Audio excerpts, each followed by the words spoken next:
नमस्कार, आप देख रहे हैं जनता टीवी और मैं हूं आपके साथ प्रद्युम्न शर्मा। शुरुआत करेंगे बड़ी खबर के साथ। तो आपको बता दें, एक बड़ा अपडेट आ रहा है इस वक्त का। उत्तर भारत में भीषण ठंड का प्रकोप लगातार जारी है। तो आपको बता दें कि शीतलहर से आमजन को परेशानी हो रही है। उत्तर प्रदेश में घने कोहरे का अलर्ट है। सुबह और शाम के तापमान में गिरावट जारी है। आने वाले दिनों में शीतलहर से राहत की संभावना है। तो इस वक्त की ये बड़ी जानकारी, बड़ी खबर से हम आपको अपडेट करा रहे हैं। सुबह और शाम के तापमान में भी गिरावट लगातार जारी है। तो उत्तर भारत में भीषण ठंड का प्रकोप है। आगरा, लखनऊ, बरेली, मुरादाबाद, अलग अलग क्षेत्रों से तस्वीरें और जानकारी सामने आ रही है, जहां पर लोग परेशान है क्योंकि लगातार सर्दी बढ़ती जा रही है। कोहरे की मार भी उत्तर प्रदेश वासी लगातार झेल रहे हैं। तो आपको यह भी जानकारी दे दें कि अभी कुछ दिन और इसी तरीके से शीतलहर और कोहरे का सितम जारी रहेगा। फिलहाल वाहनों की रफ्तार पर ब्रेक लग चुका है क्योंकि कोहरा ज्यादा है, धुंध ज्यादा है। ऐसे में प्रशासन द्वारा भी बार बार ये अपील की जा रही है कि गाड़ियों को आराम से चलाएं। देखिए, तस्वीरें सामने आ चुकी हैं और इन तस्वीरों के माध्यम से जानकारी आप समझ सकते हैं कि सर्दी बेहद ज्यादा है। आपको ये भी जानकारी दे रहे हैं कि अभी कुछ दिन और इसी तरीके से शीतलहर और साथ ही साथ धुंध की चपेट में उत्तर प्रदेश रहने वाला है। तो इस वक्त की ये बड़ी खबर, बड़ी जानकारी से हम आपको अपडेट करा रहे हैं। फिलहाल सुबह और शाम के तापमान में भी गिरावट दर्ज की जा रही है। उत्तर भारत में भीषण ठंड का प्रकोप है। प्रशासन द्वारा वाहनों पर रिफ्लेक्टर भी लगाए जा रहे हैं, जिससे पीछे चल रहे वाहन को सामने वाले वाहन पर नजर पड़ सके। तो इस खबर पर अपडेट के साथ मुजफ्फरनगर से हमारे संवाददाता पवन अग्रवाल हमारे साथ जुड़ गए हैं। पवन, जिस तरीके से मौसम लगातार बदलता हुआ यहां पर नजर आ रहा है, लेकिन अभी भी कुछ दिन और शीतलहर और कोहरा रहने वाला है। मुजफ्फरनगर की बात करते हैं तो क्या कुछ स्थिति बनी हुई है मौसम की?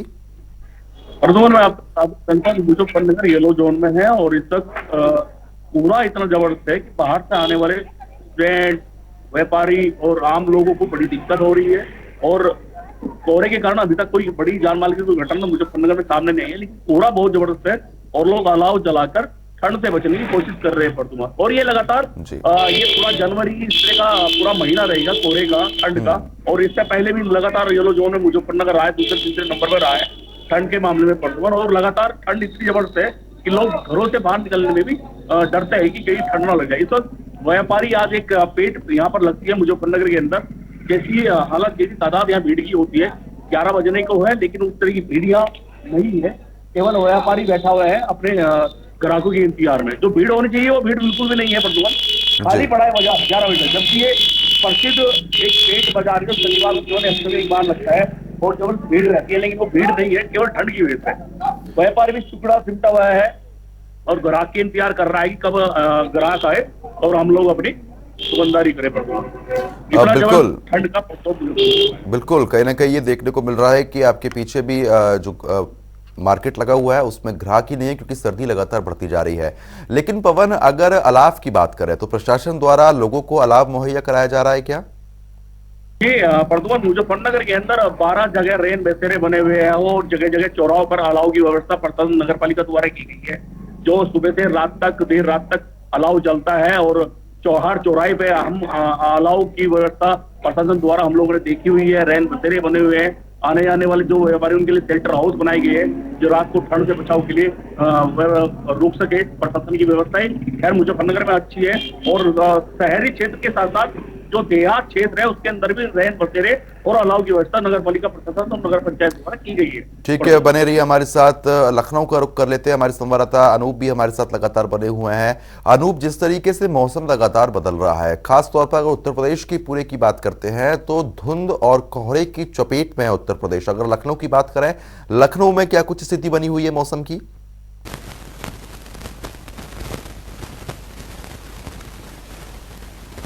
जारी है, जो हवा है वो काफी ठंडी है, वही ठंडक का एहसास करा रही है। और लगातार जिस तरीके से इस ठंडक और कोहरे से हालांकि जो तमाम जो ट्रेनें हैं वो लेट लपीट चल रही हैं। जो एयरपोर्ट पर तमाम जो यात्री हैं वो वेटिंग में बैठे हुए हैं।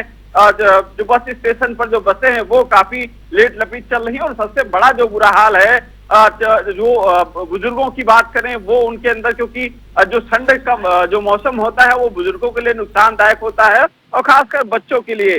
तीसरा उनकी बात करेंगे जो बेजुबां जानवर हैं जो इस समय जो अपनी बात को भी नहीं कह सकते हैं। और लगातार जिस तरीके से ठंड का प्रकोप जारी है उसको लेकर कुछ तस्वीरें भी दिखाने की कोशिश करेंगे, क्योंकि ये इलाका है काफी हरा भरा रहता है। और आप देख लिए कि दुकानों के पास पास सन्नाटा है, लोग जो अलाव जलाकर ठंड को अपनी कम कर रहे हैं। और लगातार जिस तरीके से भगवान भास्कर की जो किरणें हैं वो पृथ्वी पर नहीं आ रही, निश्चित रूप से इस वजह से मौसम विभाग ने भी अलर्ट जारी किया था कि कड़ाके की ठंड पड़ेगी। और ऐसे में लगातार कड़ाके की ठंड जारी है। स्कूलों में लगातार छुट्टी चल रही है। स्कूलों में छुट्टी के बाद आज क्योंकि 7 तारीख तक लखनऊ के स्कूल बंद थे, आज शाम को हो सकता है फिर से डीएम के द्वारा आदेश आ जाए कि आगे की छुट्टी बढ़ाई जाएगी या फिर कल स्कूल खुलेंगे। तो इस तरीके से कड़ाके की ठंड है पूरे उत्तर भारत में। लोग जिस तरीके से जो छोटे काश्तकार हैं या फिर यूं समझिए कि जो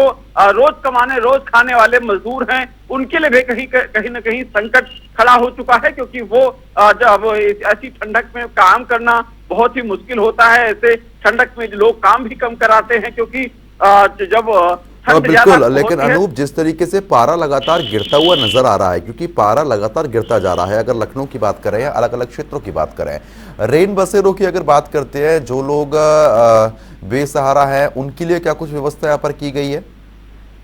देखिए, प्रशासन द्वारा रैन बसेरे बनाए गए हैं। मुख्यमंत्री योगी आदित्यनाथ का पूरे उत्तर प्रदेश में निर्देश था कि हर जिले में जहां जहां रैन बसेरे बनते हैं वहां बनाए जाएं, अलाव की व्यवस्थाएं की जाएं और लोग इससे कोहरे से और शीतलहर से प्रभावित ना हो। लगातार कई बैठकें भी कर चुके हैं, सभी जिला कलेक्टर को वीसी के साथ में निर्देश भी दे चुके हैं।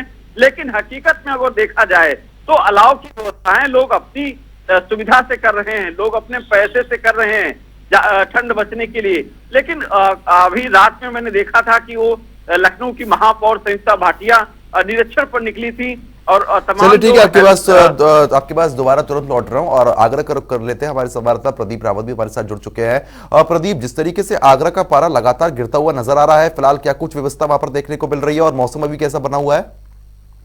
प्रतिबंध देखें, जिस तरीके से लगातार 6 से 7 9 से आसमान में सूरज दिखाई नहीं दे रहा, उसके बाद लगातार गलन बढ़ रही है, कड़ाके की ठंड बढ़ रही है, लेकिन नगर निगम और आगरा प्रशासन बेबस दिखाई दे रहा है। अलाव की कहीं भी व्यवस्था नहीं है, रैन बसेरे की व्यवस्था नहीं है। तो जो भी गरीब और असहाय लोग हैं वो फुटपाथ पर सोने को मजबूर है। 2-4 जगह बेशक नगर निगम ने रैन बसेरे की व्यवस्था आवश्यक कर दी हो, लेकिन आप कहीं भी जाएंगे आप देखेंगे कि गरीब बिल्कुल फुटपाथ पर ही सोते हुए दिखाई दे जाएंगे और खुद अपनी व्यवस्थाओं से, अपने पैसों से जिस तरीके से वो लोग अलाव की व्यवस्था कर रहे हैं, बड़ी मुश्किल से वो लोग ताप कर अपने जीवन को बचा रहे हैं। आप बस स्टैंड के उत्तर प्रदेश परिवहन निगम दावा करता है कि बस अड्डों पर व्यवस्था की जाएगी यात्रियों के लिए, वहां पर कोई व्यवस्था नहीं है। रेल है सारी की सारी 5 से 8 घंटे 9 घंटे देरी से चल रही है। रेलवे स्टेशन पर यात्रियों के लिए कोई व्यवस्था नहीं है। तो हर तरफ एक भारी कोहरे और कड़ाके की ठंड ने आगरा की व्यवस्थाओं को अस्त व्यस्त करके रख दिया है। बिल्कुल, लेकिन प्रदीप, अगर रेन बसेरों की बात करते हैं तो रेन बसेरों की स्थिति कैसी बनी हुई है आगरा में? नहीं, रेन बसेरा आपको रैन बसेरे में अभी भी आगरा प्रशासन और नगर निगम ये सब बिल्कुल ध्यान नहीं दे रहे उनको, क्योंकि इस समय जो ध्यान है आगरा प्रशासन का, नगर निगम का, आगरा विकास प्राधिकरण का और तमाम विभाग है वो G20 पर लगे हुए हैं। तो G20 के कारण यहाँ पर सभी के सभी जो ठंड को लेकर जो व्यवस्थाएं की जाती हैं, कवायदें की जाती हैं आगरा प्रशासन और नगर निगम द्वारा, वो इधर दिखाई नहीं दे रही है। आप किसी भी सड़क पर चले जाइए, G20 का काम चल रहा है, लेकिन ठंड को लेकर गरीब और असहाय और जो चलने फिरने वाले लोग हैं, जो साधारण लोग नीचे तबके के लोग हैं, वो झोपड़ी झोपड़ी हुए हैं, बिल्कुल बेबस दिखाई दे रहे हैं, मजबूर दिखाई दे रहे हैं। और जो यात्री आने वाले यात्री आगरा में या आगरा से बाहर जाने वाले, चाहे ट्रेन में सफर करने वाले हो, बसों में सफर करने वाले हो, वो बिल्कुल बेबस दिखाई दे रहे हैं। आप सड़क के किनारे देख लिए लोग खुद व्यवस्था करते हुए दिखाई दे जाएंगे। चलिए ठीक है, बने रहिए हमारे साथ, लगातार आपसे भी अपडेट लेते रहेंगे। तो फिलहाल जिस तरीके से आप देख रहे हैं, जहां पर मौसम लगातार बदलता हुआ नजर आ रहा है। पवन, अगर क्षेत्र की बात करते हैं, मुजफ्फरनगर की बात करते हैं, तो प्रशासन द्वारा सभी इंतजाम सही देखने को मिल रहे हैं क्या? तो हम लोगों ने देखी है मुजफ्फरनगर की व्यवस्थाएं अच्छी है। अलाव के लिए लकड़ियां समय से पहले पहुंच जाती है, पूरे दिन अलाव चलता रहता है।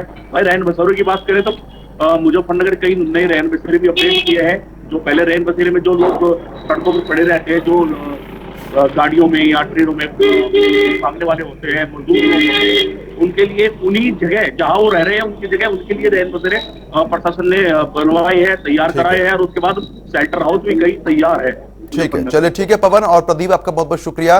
फिलहाल अनूप आप हमारे साथ बने रहिएगा, आगे भी लगातार हम लोग आपसे अपडेट लेते रहेंगे। तो चलिए आगे बढ़ेंगे और इसी बीच एक और बड़ी खबर आ गई, आपको बता देते हैं, एक बड़ी जानकारी आ रही है इस वक्त की, तो बड़ी खबर से हम आपको अपडेट करा देते हैं। तो इस वक्त की ये ब्रेकिंग न्यूज है। दरअसल आपको बता दें कि ओबीसी आरक्षण तय करने वाली कमेटी की बैठक हुई है। तो उत्तर प्रदेश ओबीसी आरक्षण आयोग की होगी बैठक। कलेक्ट्रेट पर मेरठ मंडल के सभी जिलों की ये बैठक होनी है। डीएम, डीएसटीओ, मेयर, स्थानीय निकाय अफसर भी इस बैठक में मौजूद रहेंगे। तो इस वक्त की ये बड़ी खबर आ रही है, जहां पर ओबीसी आरक्षण तय करने वाली कमेटी की बैठक हुई है। इस खबर पर अपडेट के साथ हमारे संवाददाता अनूप लगातार हमारे साथ बने हुए हैं। अनूप, जिस तरीके से बैठक यहां पर होने जा रही है, क्या कुछ अहम रहेगा इस बैठक में? देखिए, आज गाजियाबाद में पहली बैठक जिले की होने जा रही है। ओबीसी आयोग द्वारा जो सदस्य हैं वो भी बैठक करेंगे, और साथ ही जो रिटायर्ड जज हैं राम अवतार, उनका कहना था कि जिस तरीके से उत्तर प्रदेश में सभी जिलों में जाकर के जिला कलेक्टर या रेवेन्यू ऑफिसर से मुलाकात करेंगे, उनसे भी डाटा कलेक्ट करेंगे, वहां के जनप्रतिनिधि हैं उनको इस बैठक में शामिल करेंगे, ताकि उत्तर प्रदेश में हर जिले में जाकर जो 3 महीने के अंदर जो डाटा कलेक्ट करना है उसमें किसी प्रकार का आरोप प्रत्यारोप न लगे, सबकी सहमति से डाटा कलेक्ट हो और रिपोर्ट जो शासन को जाए वो बिल्कुल सही जाए, ताकि शासन भी इस मामले पर सही निर्णय ले सके। तो वही वजह है आज लखनऊ के जो प्रेस कॉन्फ्रेंस के बाद जो यहाँ पर जो रणनीति अपनाई गई थी, उसके बाद गाजियाबाद पहला जिला चुना गया है। उसमें गाजियाबाद में आज जिला कलेक्टर और रेवेन्यू ऑफिसर तमाम वहां प्रतिनिधि भी मौजूद होंगे, तमाम जिला प्रशासन के और भी अधिकारी वहां पर मौजूद रहेंगे। तो आयोग के सभी सदस्य और अध्यक्ष भी वहां पर बैठक में मौजूद रहेंगे, और वहां के जिले की जो जाति आंकड़े क्या हैं उसको कलेक्ट करेंगे। उसके बाद इसकी रिपोर्ट धीरे धीरे बनना शुरू हो जाएगा। हालांकि जो काम बहुत ही आसान नहीं है, इसमें बहुत ही आरोप प्रत्यारोप भी लग सकते हैं, क्योंकि ऐसे समय पर ये आयोग का गठन किया गया है जब चुनावी मोड़ था और चुनाव को डिले किया गया, और सबकी निगाहें इस आयोग पर टिकी हैं कि क्या आयोग रिपोर्ट देगा, उसके बाद कुछ क्या कुछ निर्णय हो पाएगा। फिलहाल इस मामले पर हालांकि चुनौतीपूर्वक भरे ही है, लेकिन अब आयोग के जो सदस्य हैं, अध्यक्ष हैं, लगातार उस पर बात कर रहे हैं, और ये भी उनका कहना था कि जो दूसरे जो प्रदेश हैं वहां पर जो आयोग है किस तरीके से काम कर रहा है, उनसे भी अनुभव लेने की जरूरत है। तमाम जो आयोग के साथ साथ जो उत्तर प्रदेश में दिशा निर्देश दिए जाएंगे उसके साथ एक रिपोर्ट बनाई जाएगी। हालांकि 3 महीने में रिपोर्ट बना के 3 महीने के लिए जो सभी से ये जो प्रक्रियाएं हैं या फिर शिकायतें वो भी इसमें सम्मिलित की जाएंगी, तो करीब 6 महीना इस काम में लग सकता है। 6 महीने के बाद जो रिपोर्ट फाइनल शासन को भेजी जाएगी, उसके बाद ये रिपोर्ट जो आयोग को जाएगी, उसके बाद जो नगर निकाय के चुनाव है, मुझे लगता है इस पर कुछ निर्णय लिया जा सकता है। ठीक है, आप बने रहिए हमारे साथ, आगे भी लगातार आपसे अपडेट लेते रहेंगे। तो फिलहाल ये बड़ी बैठक आज होने जा रही है, काफी महत्वपूर्ण बैठक रहेगी। आपको ये भी जानकारी दे दें कि ओबीसी आरक्षण तय करने वाले की बैठक हो रही है। मेरठ मंडल के सभी जिलों की ये बैठक होगी। तो इसी बीच लखनऊ से एक और बड़ी खबर आ गई, आपको बता देते हैं। 22 साल पुराने मामले में मुख्तार अंसारी कोर्ट में तलब हुआ है। तो इस वक्त की ये बड़ी जानकारी है। लखनऊ जेल में बंद रहने के दौरान दर्ज हुआ था मामला। तत्कालीन जेलर को धमकाने का आरोप है। बंदी को पीटने से रोकने पर मुख्तार ने धमकाया था। मामले में वादी और पीड़ित पक्ष गवाही उनकी हो चुकी है। 13 जनवरी को मुख्तार कोर्ट में व्यक्तिगत रूप से तलब होगा। तो आपको बता दें कि 1 अप्रैल 2000 को थाना आलमबाग में दर्ज हुआ था ये पूरा मामला। जेल में बंद चांद को बुरी तरीके से पीटने का आरोप है। मुख्तार के बयान के बाद शुरू हुई थी मामले की बहस। तो आपको बता दें कि 22 साल पुराने मामले में मुख्तार अंसारी को तलब किया गया है। खबर पर अपडेट के साथ हमारे संवाददाता अनूप लगातार। फिलहाल संपर्क टूट गया, दोबारा संपर्क साधने का प्रयास लगातार किया जा रहा है। तो बंदी को पीटने से रोकने पर धमकाया था। तो चलिए आगे बढ़ेंगे। इसी बीच एक और बड़ी खबर आ गई, आपको बता देते हैं। एक बड़ी जानकारी आ रही है इस वक्त की, तो बड़ी खबर से हम आपको अपडेट करा देते हैं। लखनऊ से बड़ी खबर, सुभाषपा अध्यक्ष बस्ती में करेंगे प्रेस कॉन्फ्रेंस। तो इस वक्त की बड़ी खबर है, दोपहर 1 बजे ये प्रेस कॉन्फ्रेंस होनी है। आपको ये भी जानकारी दे दें कि सपा के बड़े नेता सुभाषपा में शामिल होने जा रहे हैं। सुभाषपा अध्यक्ष बस्ती में प्रेस कॉन्फ्रेंस करेंगे। तो ओम प्रकाश राजभर बस्ती जिले में प्रेस कॉन्फ्रेंस करेंगे। दोपहर 1 बजे प्रेस कॉन्फ्रेंस होगी। आपको बता दें कि सपा के बड़े नेता सुबह सपा में शामिल होंगे। तो इसी बीच मुजफ्फरनगर से बड़ी खबर आ गई है। खतौली तहसील में भारतीय किसान यूनियन का धरना प्रदर्शन देखने को मिल रहा है। धरने में प्रवक्ता राकेश टिकैत भी शामिल होंगे। किसानों के विभिन्न मुद्दों पर कल धरना दिया जाएगा। आवारा पशु, ट्यूबवेल, मीटर समेत कई समस्याएं हैं जिनको लेकर धरना प्रदर्शन किया जा रहा है। खतौली तहसील में कल किसानों का प्रदर्शन होने जा रहा है। इस वक्त की ये बड़ी और अहम जानकारी है, जहां पर किसानों द्वारा कल प्रदर्शन किया जाना है और इस प्रदर्शन वाले दिन भारतीय किसान यूनियन के कई पदाधिकारी शामिल होंगे। राकेश टिकैत भी इस प्रदर्शन में मौजूद रहेंगे। तो इस खबर पर अपडेट के साथ हमारे संवाददाता मुजफ्फरनगर से पवन अग्रवाल हमारे साथ लाइव जुड़ चुके हैं। पवन, जिस तरीके से कल यहां पर प्रदर्शन देखने को मिलने जा रहा है, फिलहाल क्या कुछ स्थिति बनी हुई है? वर्धमान, मैं आपको बता दूं, आज भारतीय किसान यूनियन टिकैत, जो महेंद्र सिंह टिकैत की एक किसान संगठन की जो विंग है, आज इस खतौली विधानसभा के अंदर शहरी क्षेत्र में प्रदर्शन है। किसानों की समस्या को लेकर, गन्ना भुगतान को लेकर, गन्ने रेट को लेकर और जो आवारा पशु सड़कों पर घूमते रहते हैं उसको लेकर, और एक भसाना, यहाँ जो बजाज की सुअर मिल है भसाना पुराना के अंदर, उसमें लगातार पिछले वर्ष का भी अभी तक भुगतान नहीं हुआ है और उसकी वजह से किसानों को बड़ी दिक्कतें हो रही है। प्रदूषण उसको लेकर आज भारतीय किसान यूनियन और अन्य कई मांगों को लेकर खतौली के अंदर प्रदर्शन किया जा रहा है और एक किसान पंचायत की जा रही है, जिससे अब भीड़ दुपहर भी शुरू हो गई है। और करीब 12 और 12:30 बजे के करीब राकेश टिकैत, जो राष्ट्रीय प्रवक्ता है, अंतर्राष्ट्रीय किसान नेता है राकेश टिकैत, वो खतौली पंचायत में पहुंचेंगे। जिलाध्यक्ष योगेश शर्मा के नेतृत्व में ये किसान पंचायत आयोजित की जा रही है प्रदूषण, और इससे सरकार को और प्रशासन को चेताया जाएगा तो किसानों की समस्याओं पर ध्यान नहीं दिया जा रहा है। बिल्कुल, लेकिन जिस तरीके से अपनी अपनी अलग अलग मांगों को लेकर ये प्रदर्शन यहाँ पर किसान करने जा रहे हैं, तो ये जो मांगे इनकी हैं वो प्रशासन द्वारा उनके सामने रखी गई थी क्या? लगातार प्रशासन से मांग करती रहती है भारतीय किसान यूनियन की किसानों की जो समस्याएं है वो प्रशासन उन्हें सोल्व करता रहे, और समय समय पर जो भी इनकी समस्याएं होती है प्रशासन को सोल्व भी करता रहता है। लेकिन वही होता है कि जब ज्यादा समस्याएं होती है तो प्रशासन और भी कहीं ना कहीं और दूसरे कामों में उलझा रहता है और नहीं ध्यान दिया था। बात गन्ना किसान की करे तो अभी तक पिछले वर्ष से और अब तक गन्ने का रेट नहीं बढ़ा है, उसको लेकर भी यहाँ पे दूसरे संगठनों ने काफी प्रदर्शन किया था। और जो लोकदल अभी यहाँ खतौली विधानसभा जीती है गन्ने के रेट पे ज्यादा जीती। और बात अगर मुजफ्फरनगर की करे तो मुजफ्फरनगर में सबसे ज्यादा समस्या गन्ना रेट की रहती है, किसानों को गन्ना भुगतान की रहती है। बाकी जो बजाज सुगर मिल यहाँ है वो बहुत देर से सबसे ज्यादा भुगतान किसानों को नहीं करती, बाकी अन्य जो बिलें होती है वो कर देती है। इसी को लेकर जो आवारा पशु खेतों में घूमते रहते हैं किसानों के, जिससे किसानों का फसल का भी नुकसान आता है, उसको लेकर भी आज भारतीय किसान यूनियन प्रदर्शन कर रही है और पंचायत कर रही है प्रदूषण, जिसमें राकेश पहुंचेंगे उस पंचायत को लीड करने के लिए। ठीक, बहुत बहुत शुक्रिया तमाम जानकारी हमारे साथ साझा करने के लिए।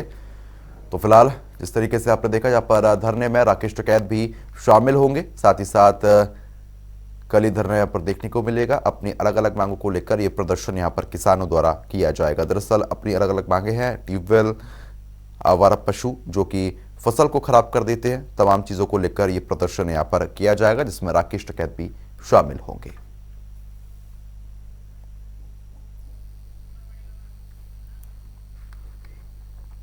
तो आगे बढ़ेंगे। इसी बीच एक और बड़ी जानकारी आ रही है, आपको बता देते हैं। एक बड़ी खबर आ रही है इस वक्त की, तो बड़ी खबर से हम आपको अपडेट करा देते हैं। आपको बता दें कि आज जिले में भ्रमण पर रहेंगे मत्स्य मंत्री संजय निषाद। आयोजित कार्यक्रमों में कैबिनेट मंत्री संजय निषाद हिस्सा लेंगे।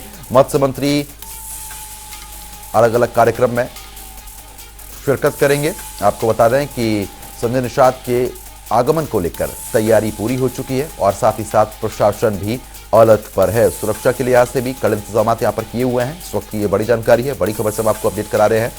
मेहदावल और खलीलाबाद में आयोजित है कार्यक्रम जिनमें वो शिरकत करेंगे।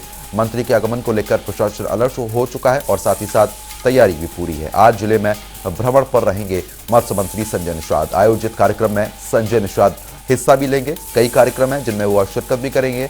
आपको ये भी जानकारी दे दें कि काफी महत्वपूर्ण उनका ये कार्यक्रम माना जा रहा है।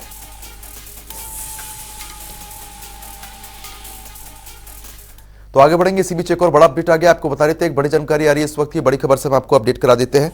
तो बता दें कि सीएम धामी आज जाएंगे जोशीमठ।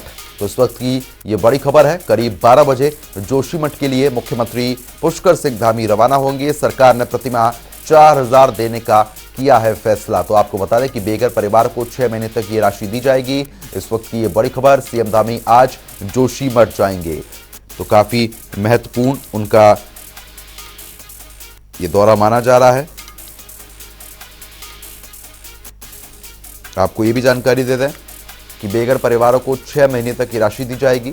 दरअसल सरकार ने 4000 रुपए प्रतिमाह देने की घोषणा की है। करीब 12 बजे जोशीमठ के लिए मुख्यमंत्री पुष्कर सिंह धामी रवाना होंगे। सरकार ने प्रतिमाह 4000 रुपए देने का फैसला किया है। बेघर परिवारों को 6 महीने तक ये राशि यहां पर दी जाएगी। तो इस वक्त की ये अहम जानकारी है, बड़ी खबर से हम आपको अपडेट करा रहे हैं।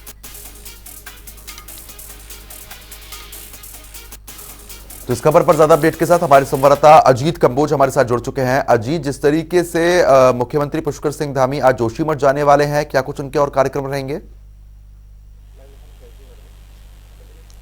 बिल्कुल प्रद्युमन, अगर जोशीमठ भूदसाव की बात की जाए तो ये बड़ा इश्यू बनकर उभरा है, जिसको लेकर तत्काल ही शासन प्रशासन भी एक्टिव हुआ है। और देर रात को जिस तरह से मुख्यमंत्री पुष्कर सिंह धामी ने तमाम शासन प्रशासन के वरिष्ठ अधिकारियों के साथ संबंधित जिले के अधिकारियों की भी बैठक की है और कई इसमें रिजल्ट निकले हैं, कई बैठकें हुई हैं, तो कई वार्ता भी इसमें निकलकर सामने आई है। और सीधे तौर पर मुख्यमंत्री पुष्कर सिंह धामी अब से कुछ ही देर बाद 11:55 पर जो उनका समय आया है मुख्यमंत्री कार्यालय से, देहरादून की पुलिस लाइन से जोशीमठ के लिए रवाना होंगे। मौसम किस तरह का रहेगा ये काफी कुछ डिपेंड करेगा मुख्यमंत्री के दौरे को लेकर, क्योंकि मौसम विभाग की तरफ से भी एक अलर्ट जारी किया गया है पहाड़ों को लेकर कि 3000 मीटर से ऊपर बर्फबारी और बारिश हो सकती है। तो ऐसे में देखना होगा कि मुख्यमंत्री का दौरा कितना सफल होता है। और राजधानी देहरादून से 11:55 पर मुख्यमंत्री जोशीमठ के लिए रवाना होंगे। और जिस तरह से देर रात को जो बैठक हुई है, लगभग मैराथन बैठक 2 घंटे से ज्यादा ये चली है, उसमें कई फैसले हुए हैं। और सीधे तौर पर जो सबसे बड़ा फैसला कहा जा सकता है, जो मुख्यमंत्री ने खुद बैठक के बाद बयां किया था, कि जो 600 के करीब ऐसे परिवार हैं जो बेघर होने की स्थिति में हो चुके हैं, जिनके घर कभी भी जमींदोज हो सकते हैं, बड़ी बड़ी दरारें इन 600 परिवारों के घरों पर हैं। इनको 6 माह तक सरकार की तरफ से 4000 रुपए प्रतिमाह किराया दिया जाएगा। इनको कहीं पर भी अगर शिफ्ट किया जाता है तो उसका वहन पूरी तरह से राज्य सरकार करती हुई नजर आएगी। ये एक बड़ा फैसला है राज्य सरकार की तरफ से। इसके अलावा तमाम अन्य फैसले हुए हैं। आपदा प्रबंधन विभाग को वहां पर अलर्ट मोड पर रखा गया है। एसडीआरएफ को तत्काल वहां पर किसी भी तरह के जो अगर हानि होती है, अगर मकान बनाने की जरूरत पड़ती है, पुल बनाने की जरूरत पड़ती है, किसी तरह से आवागमन को लेकर स्थिति किसी तरह की दिक्कत में आती है, तो इन तमाम चीजों को देखने के लिए एनडीआरएफ एसडीआरएफ को भी अलर्ट मोड पर किया गया है। और मुख्यमंत्री ने एक बड़ा जो निर्देश दिया है संबंधित अधिकारियों को कि तत्काल आपदा कंट्रोल रूम जोशीमठ में एक्टिव किया जाए। एक ये बड़ा फैसला है, क्योंकि आपदा कंट्रोल रूम तभी एक्टिव होता है जब कहीं पर कोई बड़ा डिजास्टर आता है। तो उसको लेकर सरकार पहले से ही एक्शन मोड में है। तत्काल वहां पर आपदा कंट्रोल रूम एक्टिव कर दिया गया है। और किसी भी जनहानि या किसी भी तरह की हानि अगर होती है, उसको लेकर सीधे संबंधित विभाग सरकार को अलर्ट करेगा। मुख्यमंत्री खुद इस बात को कहा है कि कोई भी सूचना होती है, चाहे वो छोटी हो या बड़ी हो, मुख्यमंत्री कार्यालय और सीधे तौर पर मुख्यमंत्री को नॉलेज में वो चीज लानी चाहिए कि वहां पर ऐसा कुछ हुआ है। और अब खुद मुख्यमंत्री जब जोशीमठ के लिए रवाना होंगे, खुद घटनास्थल का निरीक्षण करेंगे, स्थलीय निरीक्षण कर आम जनता से रूबरू होंगे, उनसे बातचीत करेंगे। तो आम जनता के जो दुख तकलीफ है वो सुनने का वो काम करेंगे। और मौके पर जब खुद मुख्यमंत्री होंगे तो सीधे तौर पर जिला प्रशासन है वो भी एक्टिव मोड पे नजर आएगा। शासन के वरिष्ठ अधिकारी, चाहे फिर वो कमिश्नर गढ़वाल सुशील कुमार की बात हो या फिर आपदा सचिव जो रंजीत कुमार सिन्हा है उनकी बात हो, वो पिछले 2 दिनों से लगातार जोशीमठ में ही कैंप किए हुए हैं और लगातार आम जनता के बीच में वो मौजूद हैं। किसी भी तरह की अगर तत्काल स्थिति पैदा होती है तो उसको कैसे निपटाना है, उसको कैसे दूर करना होगा, इन चीजों को लेकर सरकार की तरफ से पूरी उन्हें खुली छूट दी गई है। किसी भी तरह की अगर फंड की कमी आती है तो सीधे शासन स्तर से उसको रिलीज किया जाएगा। तो तमाम ऐसे फैसले हैं जो देर रात की बैठक में प्रद्युमन यहाँ पर लिए गए हैं। जी बिल्कुल, कहीं ना कहीं काफी महत्वपूर्ण फैसले लगातार लिए जा रहे हैं। लेकिन जिस तरीके से आपने जानकारी दी है, जहां पर लगभग 6 महीने तक जो ऐसे लोग हैं जिनके घर कभी भी जमींदोज हो सकते हैं, उनको राशि देने की बात यहाँ पर सामने आ गई है, उसके लिए कोई सर्वे हुआ है क्या? किस तरीके से ये फॉर्मेट तैयार हुआ है? बिल्कुल प्रद्युमन, अगर उत्तराखंड सरकार की बात की जाए तो पिछले कई दिनों से लगातार जिला स्तर के अधिकारी वहां पर निरीक्षण कर रहे हैं और बीते 2 दिनों से खुद गढ़वाल आयुक्त और आपदा सचिव जो हैं वो वहां पर कैंप किए हुए हैं। तो इनकी तरफ से तमाम निरीक्षण किए गए हैं, तमाम रिपोर्ट्स जो आई हैं पिछले दिनों की उनका आकलन किया गया है। इसके बाद जो शुरुआती चिन्हित हुए हैं लोग, वो 600 ऐसे मकान हैं जो पूरी तरह से जिनमें दरारें उभर कर सामने आई हैं, जो किसी भी समय जमींदोज हो सकते हैं। तो ये आकलन सरकारी स्तर पर किया गया है इन 600 परिवारों का, और इसको देखते हुए देर शाम को ही एक आदेश जारी किया गया था कि 4000 रुपए प्रति माह अगले 6 महीनों तक ऐसे परिवारों को दिया जाएगा जिनको शिफ्ट किया जाता है। तो कहीं ना कहीं सरकार ने अपना सर्वे शुरू कर दिया है, और उसमें पहले चरण में जो 600 के करीब परिवार निकलकर सामने आए हैं, तो उनको शिफ्ट करने की भी तैयारी यहां पर हो चुकी है। अब वो शिफ्टिंग किस स्तर पर होगी, क्या उनका आकलन होगा, ये तो शासन प्रशासन ही बेहतर बता सकता है। लेकिन खुद सरकार इस बार को निगरानी कर रही है, खुद मुख्यमंत्री मॉनिटर कर रहे हैं, और देर रात को वीडियो कॉन्फ्रेंसिंग के माध्यम से तमाम जो जिला स्तर के अधिकारी थे या जो शासन के अधिकारी कैंप किए हुए थे, उनकी तरफ से जो रिपोर्ट शासन में उपलब्ध कराई गई है, और मुख्यमंत्री ने खुद मैपिंग के माध्यम से उस चीज को देखा है, परखा है। जो यहाँ पर शासन में जब बैठक हुई मुख्यमंत्री के सामने, एसडीआरएफ की तरफ से प्रपोजल, एक मैप यहाँ पर मुख्यमंत्री के सामने प्रस्तुत किया गया था। जी चलिए ठीक है अजीत, बहुत बहुत शुक्रिया तमाम जानकारी हमारे साथ साझा करने के लिए। तो फिलहाल अभी के लिए सिर्फ इतना ही, लेकिन खबरों का सिलसिला लगातार जारी है, बने रहिए हमारे साथ। नमस्कार।